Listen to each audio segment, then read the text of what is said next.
大家好，歡迎嚟到 Willie 嘅 channel 以牙還牙。我哋再重申啦，我哋呢個唔係一般嘅時評頻道啦，我哋係唔會同大家分析時評嘅，我哋點會教大家作為一個小市民點樣樣去利用我哋呢個公民不服從嘅精神同埋力量去收皮一個政府。咁最近大家都係喺度討論緊稀土呢個問題啦。咁就好多人咧就講到咧中國一係就收皮美國，一係就美國收皮中國。其實咧美國嘅呢個稀土工業咧係非常之廢嘅。咁響好多年前，大概係20年前咧，美國係有另外一個同稀土相關嘅工業咧，就係俾一個不知名嘅，大家聽都冇聽過嘅國家就收皮咗。咁就係我哋今日講嘅呢一個題目啦。咁呢個題目就係關於美國嘅鈾工業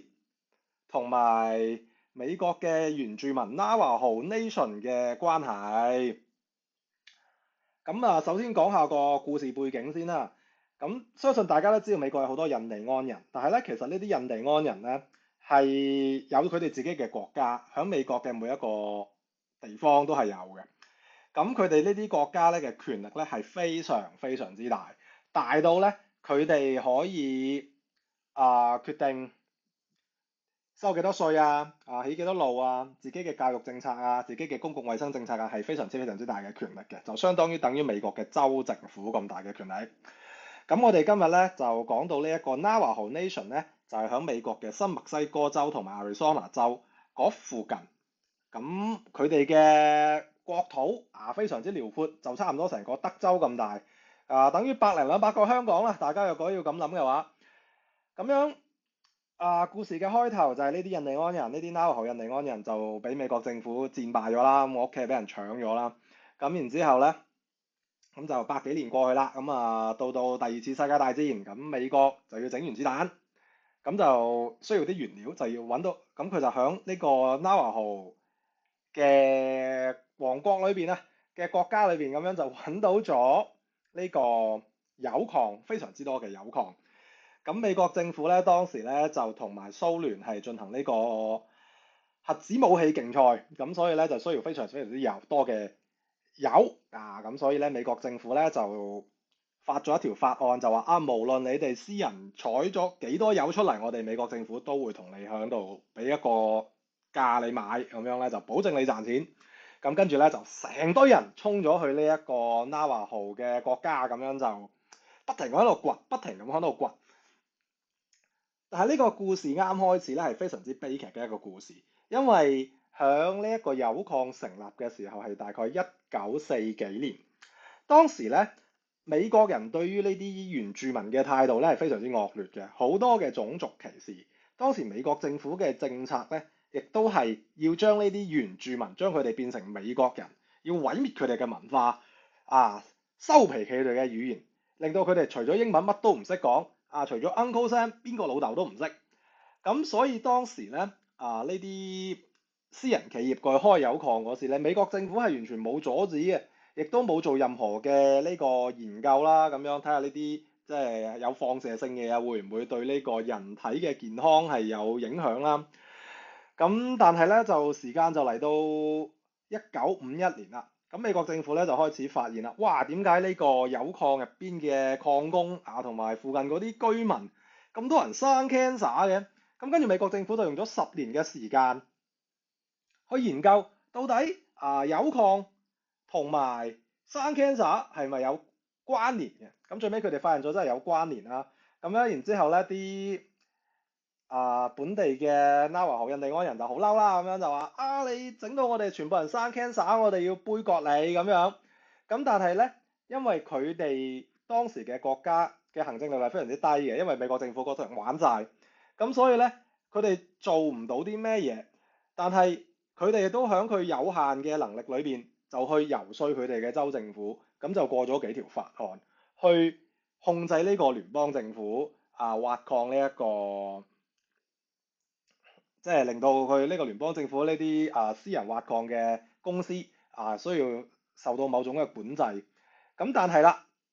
佢當佢哋呢啲印第安人去到揾啲礦場主話，你哋要受州政府管制嗰時咧，州政府咧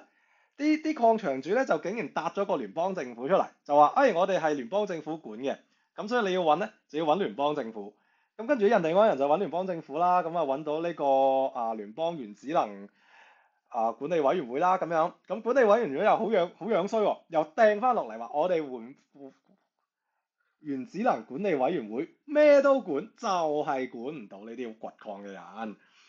咁呢件事咧就咁就棘咗喺度啦。咁有啲礦場主就比較好心嘅個人嘅，咁佢就會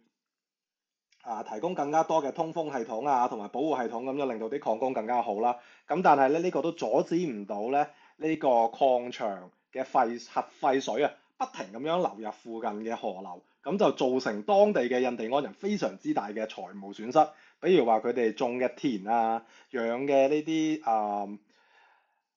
牲畜啊，即係啲牛啊、羊啊嗰啲，好多飲咗水都死咗。咁聯邦政府就賠錢賠到嘔血啦。咁同時咧，亦都有好多嘅媒體咁就衝過嚟，咁就報導，就令到呢個聯邦政府非常之丟架。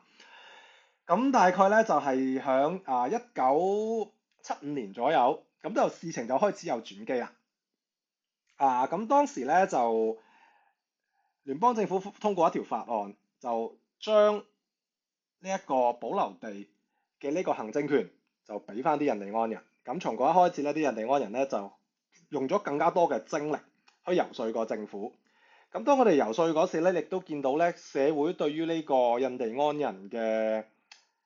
呢一種態度啊，亦都喺度改變。咁響1980年開始咧，就有接近10年嘅時間咧，就不停咁樣有美國嘅國會議員參眾兩會都有議員響度幫呢啲印第安人游說，嘗試響國會通過法案去賠償俾呢啲印第安人但係一路都係棘住，一路到1989年布殊總統第一個布殊總統老布殊總統上台啦，咁先至簽咗呢個法案。咁社會就不斷喺度改變啦。咁啱開始個法案嗰時咧，係問咗好多嘅問題，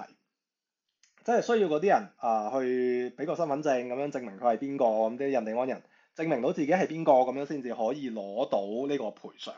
但係咧，對於呢印第安人係一個好困難嘅，因為佢哋係冇嗰個攞身份證同埋結婚證呢啲概念。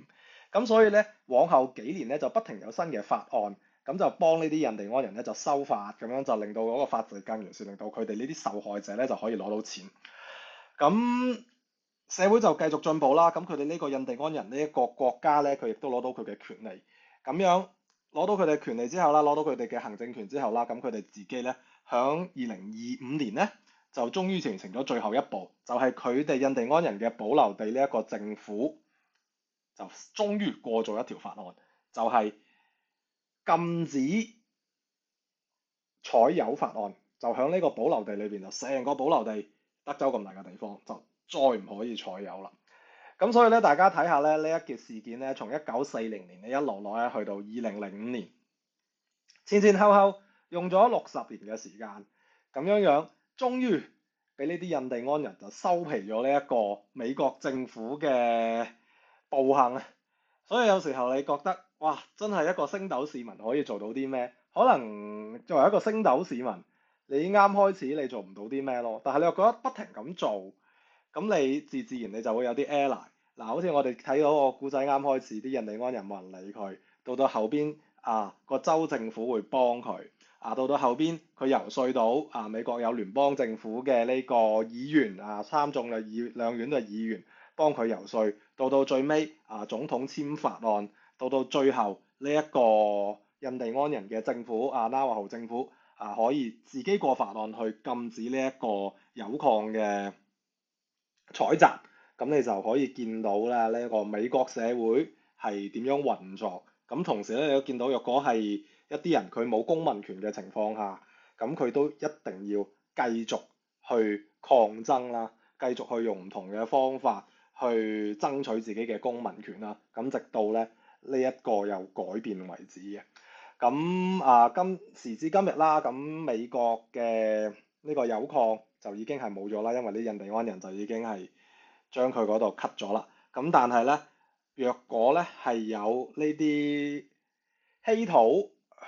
資源響印第安人呢一個 Navajo 嘅 territory 入邊咧，佢若果有人要再開採嘅話咧，咁我相信咧呢啲印第安人咧響呢個今時今日亦都係可以再次發動起身啊，咁樣走在同一個路程咁去收復呢個工業嘅。咁所以嗱，再到最尾啦，就係美國政府係冇人可以打得贏嘅，但係美國政府可以俾一個你聽都未聽過嘅印第安人 Navajo 部落喺度揼扁佢，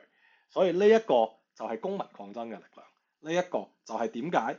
我哋作為美國人又好，香港人又好，中國呢個廣東人又好啊，我哋需要不停咁樣去諗我哋嘅方法，去同呢個社會對抗，去爭取我哋嘅權利。好啦，今日嘅以牙還牙 channel 就講到呢度，希望大家中意啦，click like subscribe，呢個係 Willie，下次再見。